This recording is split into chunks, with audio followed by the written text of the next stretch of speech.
Hi everybody, welcome back to our channel. In this following tutorial, I'm gonna let you guys know the ways to get HSBC bank statement online.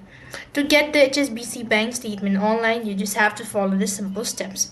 So first thing first, what you want to do is go ahead and log into your online bank account. When you're logged into your online bank account, that's going to take you to the home page, which will look something like this.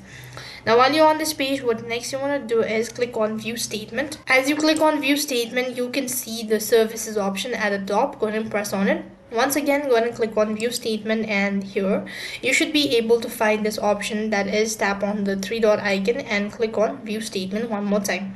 Once you do that, you should be able to see the file.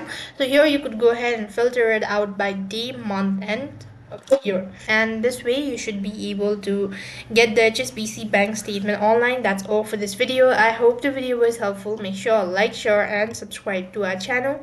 Thank you for watching. See you in the next video.